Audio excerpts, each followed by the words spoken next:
ഈശോ മിശിഹായ്ക്ക് സ്തുതിയായിരിക്കട്ടെ. അതിരാവിലെ കല്ലറയിലേക്ക് പോയി തന്റെ സ്നേഹനാഥനെ കാണാൻ എത്തി തിടുക്കത്തിൽ ചെന്ന മറിയം മഗ്ദലേന ഒഴിഞ്ഞ കല്ലറയാണ് കണ്ടത്. ഒഴിഞ്ഞ കല്ലറ കണ്ട വിശുദ്ധ മറിയം മഗ്ദലേന ലോകത്തോട് ഒരു പ്രഖ്യാപനം നടത്തിയുണ്ടായി. യേശു ഉയർത്തെഴുന്നേറ്റു. ഇന്നേ വരെ ലോകത്തിലില്ലാത്ത പ്രഖ്യാപനം, വിശ്വാസത്തിന്റെ ആഴമേറിയ വിശ്വാസത്തിന്റെ പ്രഖ്യാപനം.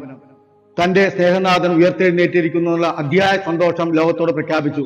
അതുകൊണ്ട് തന്നെ അപ്പോസ്തലന്മാരുടെ അപ്പോസ്തലയായ വിശുദ്ധ മറിയം മഗ്ദലേന മാറി.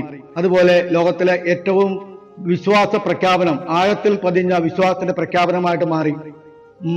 മറിയം മഗ്ദലേന സാധാരണക്കാരിയായ ഒരു സ്ത്രീയായിരുന്നു. പാപത്തിന് ചെളിക്കുണ്ടിൽ നിന്നാണ് ഉയർത്തെഴുന്നേറ്റത്. സ്നേഹനാഥനെ ഈശോയുടെ വാക്കുകൾ ഹൃദയത്തിൽ ഉൾക്കൊണ്ടപ്പോൾ വിശുദ്ധ മറിയം മഗ്ദലേന വിശുദ്ധയായി മാറി.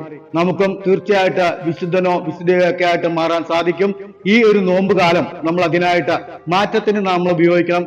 മാറ്റം എപ്പോഴും സ്ഥായിയായ മാറ്റമായിരിക്കണം. നമ്മളിലുള്ള പാപം മാറ്റിക്കൊണ്ട് തീർച്ചയായിട്ടും നമുക്കും ഒരു വിശുദ്ധയായിട്ട് അല്ലെങ്കിൽ വിശുദ്ധനായിട്ട് മാറുവാൻ നമുക്ക് എല്ലാവർക്കും കഴിയും. എല്ലാവർക്കും ഈശോ മിശിഹായ്ക്ക് സ്തുതിയായിരിക്കട്ടെ.